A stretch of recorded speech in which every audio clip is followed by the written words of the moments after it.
හැමෝටම සුබ දවසක්. හැමදෙනාම පිළිගන්නවා පාරාට HSL YouTube channel එකට. ඉතින් යාළුවනේ අද අපි ඉදිරිපත් කරන්න යන්නේ කොහොමද ඔබගේ ෆෝන් එකේ තිරය ඔබගේ ලැප්ටොප් එකට එහෙම නැත්නම් PC එකට කම්පියුටර් එකට ලබා ගන්න කියලා. මේක හරිම සරල ස්ටෙප් කිහිපයකින් ඔබට පුළුවන් ඔබගේ ෆෝන් එකේ තිරය ඔබගේ ලැප්ටොප් එකට එහෙම නැත්නම් ඔබගේ PC එකට ලබා ගන්න. විශේෂයෙන්ම YouTube කරන අයට බ්ලොග් කරන අයට මේක ඉතාම වැදගත්. ඔබගේ ෆෝන් එකේ තියෙන තිරය ඔබගේ කම්පියුටරේ තිරේ විශාල කර ඔබට කිසිම ප්‍රශ්නයක් නැතුව බලන්න පුළුවන්.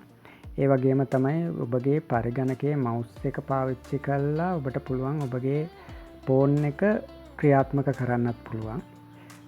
ෆයිල් ඕපන් කරන්න පුළුවන්, ඇප් ඕපන් කරන්න පුළුවන්. එවැනි දේවල් කරන්න පුළුවන් ඔබගේ පරිගණකයේ මවුස් එක පාවිච්චි කරලත්. ඔබට දැන් පේනවා ඇති මම එහෙම කරලා තියෙන වීඩියෝ එක දර්ශන ඉතාම හොඳින් කිසිම ප්‍රශ්නයක් නැතුව ලැබ්වීමක් නැතුව ඩිලේ එකක් නැතුව ඔබට මේක තිරේ දකින්න ලබා ගන්න පුළුවන්. ඒ වගේම තමයි ෆෝන් එකේ සවුන්ඩ් එක පවා ඔබට ඔබගේ පරිගණකයෙන් ලබා ගන්න පුළුවන්. හොඳයි අපි දැන් බලමු මේක කොහොමද අපි කරගන්නේ කියලා. ඔබ ඉස්සෙල්ලම මෙන්න මේ සයිට් එකට යන්න ඕන. මම ඒක තිරේ දාලා තියෙනවා. එහෙම නැත්නම් ඩිස්ක්‍රිප්ෂන් එකේ ඔබට ගිහිල්ලා කෙලින් මේකට ලොග් වෙන්න පුළුවන්. මෙන්න මේ සයිට් එක ඔබගේ බ්‍රවුස් එකක් ඕපන් කරලා සර්ච් කරගන්න ඕන. ඊට පස්සෙ ඔබ යනවා මේ සයිට් එක තුලට. ඒකෙදි අපට පෙන්නනවා Scrappy v3.3.4 කියලා. මේක තමයි මේ තියෙන ලේටස්ට්ම version එක. ඉතින් ඒකේ පහළට යනකොට ඔබට පෙන්නනවා මේකෙන් අපිට ඩවුන්ලෝඩ් කරගන්න පුළුවන් ෆයිල් ටික. ප්‍රෝග්‍රෑම් ෆයිල් ටික ඔබ ඒකෙන් ඔබගේ Windows සිස්ටම් එකට ගැලපෙන ෆයිල් එක තමයි ඩවුන්ලෝඩ් කරගන්න ඕන. මේ අන්තර්ගත වෙනවා විවිධ Windows සිස්ටම් වලට ගැලපෙන ෆයිල් කිහිපයක්ම. ඔබ මුලින්ම ඔබ සොයාගත යුතුයි ඔබගේ පරිගණකයේ තියෙන Windows සිස්ටම් එක මොන version එකද කියලා. ඊට පස්සෙ ඒකට අදාළ ෆයිල් එක අපිට මෙතනින් ඔබට ඩවුන්ලෝඩ් කරගන්න පුළුවන්. මේ අන්තර්ගත වෙන්නේ මෙගාබයිට් 10ටත් වඩා කුඩා ෆයිල් එකක්. ඔබට පුළුවන් මේ අවශ්‍ය ෆයිල් ඔබට අවශ්‍ය ඔබගේ Windows සිස්ටම් එකට අදාළ ෆයිල් එක උඩ ක්ලික් කර පමණින් ඔබට මේක ඩවුන්ලෝඩ් වෙනවා දක ගන්න පුළුවන් වේවි. මේ තියෙන්නේ ඔබගේ ඩවුන්ලෝඩ් වෙන ෆයිල් එක.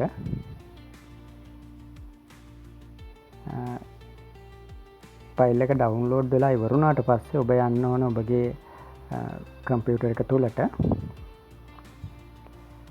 මයි කම්පියුටර් ගිහිල්ලා ඊට පස්සේ එතන තියෙනවා ඩවුන්ලෝඩ් එකක්. ඒකෙත් තමයි සාමාන්‍යයෙන් අපි ඩවුන්ලෝඩ් කරන ඔක්කොම ෆයිල් ටික එන්නේ. ඒකෙන් අපේ ෆයිල් එක තෝරගෙන අපි ඒක කොපි කරගන්න ඕන වෙනත් පාටිෂන් එකක තියෙන ෆෝල්ඩර් එකක් තුලට, වෙනම හදාගත්ත ෆෝල්ඩර් එකක් තුලට කොපි පේස්ට් කරගන්න ඕන.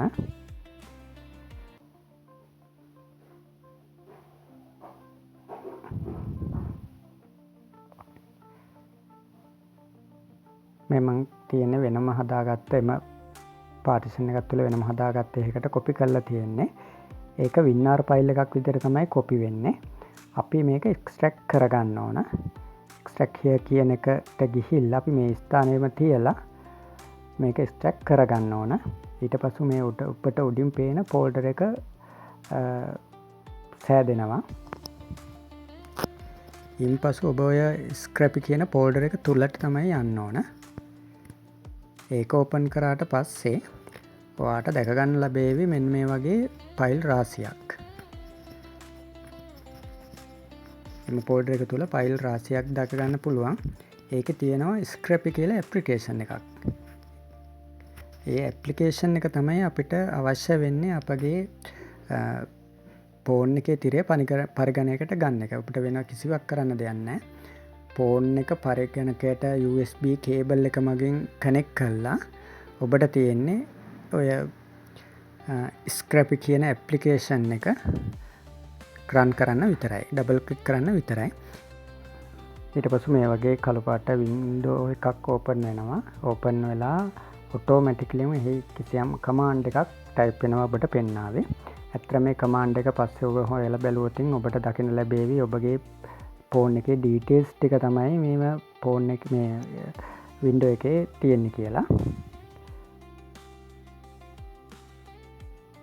අවසානයේදී ඔබගේ ෆෝන් එකේ තිරය මේ ආකාරයට පරිගණක තිරය මත දිස්වේවි. මේක ඔබට පුළුවන් අවශ්‍ය විදියට ඔබගේ පරිගණකයේ මවුස් එක පාවිච්චි කරලා ඔබට පාලනය කරන්න පුළුවන් ඔබගේ ෆෝන් එකේ තිරය පවා. ෆෝන් එකේ සියලුම ක්‍රියාකාරකම් මවුස් එක හරහා පාලනය කරන්න පුළුවන්.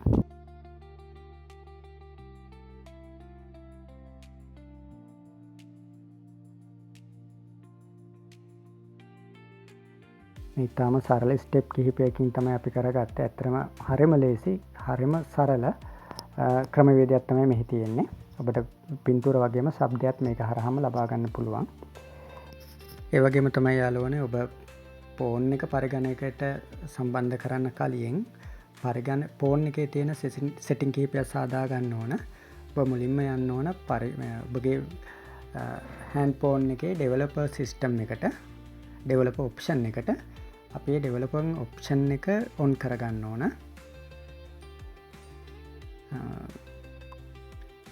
එහෙම ඩෙවලොපර් ඔප්ෂන් එක ඔබට පෙන්වන්න නැත්නම් ඔබගේ ෆෝන් එකේ තියෙන about phone කියන එකට යන්න ගිහිල්ලා බ්ලයිට් නම්බර් කියන එක උඩ කීප සැරයක් ටච් කරන්න. ඊට පස්සේ ඔබට පෙන්නයි ඩෙවලොපර් ඔප්ෂන් එක ඔන් වෙලා කියලා. ඊට පස්සෙ ඔබගේ සර්ච් බාර් එකට ගිහිල්ලා ඩෙවලොපර් ඔප්ෂන් කියන එක ටයිප් කරන්න. ඊට පස්සේ මේ වගේ ඩෙවලොපර් ඔප්ෂන් එක ඔබට පෙන්නාවේ. ඔබ ඒක ඔන් කරගන්න ඕන. උඩින්ම තියෙන ඩෙවලොපර් ඔප්ෂන් කියන එක ඔන් කරගන්න ඕන. ඔබ ටිකක් පහළට එනකොට ඔබට පෙනේවි USB debugging කියලා. USB debugging කියලා එකක් පෙන්නාවි. අපි ඒකත් ඔන් කරගන්න ඕන. මෙම ඔප්ෂන් දෙකම ඔන් කරගත්තට පස්සේ තමයි අපට පෙන්වන්නේ අපගේ ෆෝන් එක ලැප්ටොප් එකට කනෙක්ට් වෙලා තියෙනවා කියලා. එහෙම නැතුව අපිට ලැප්ටොප් එකට කොහොමදත් කනෙක්ට් කරන්න බෑ. මුල් පියවර ටිකත් එක්කම මේ පියවර ටිකත් ඔබ කරගන්න ඕන. ඊට පස්සේ ඔබට පුළුවන් කිසිම ප්‍රශ්නයක් නැතුව මේ ආකාරයට ඔබගේ ෆෝන් එක ඔබගේ ලැප්ටොප් එකට, එහෙම නැත්නම් ඔබගේ කම්පියුටර් ඩෙස්ක්ටොප් කම්පියුටරයට පරිගණකයට කනෙක්ට් කරගන්න කිසිම ගැටලුවක් නැතුව. හොඳයි යාළුවනේ, මේකත් ඔබ අත්හදා බලන්න. ඔබට ගොඩාක්ම වැදගත් වේවි. ඉතින් මේ වීඩියෝ හොඳයි කියලා හිතෙනවා නම් මේකට ලයික් කරන්න, සබ්ස්ක්‍රයිබ් කරන්න. එහෙනම් ගොඩක් ස්තුතියි.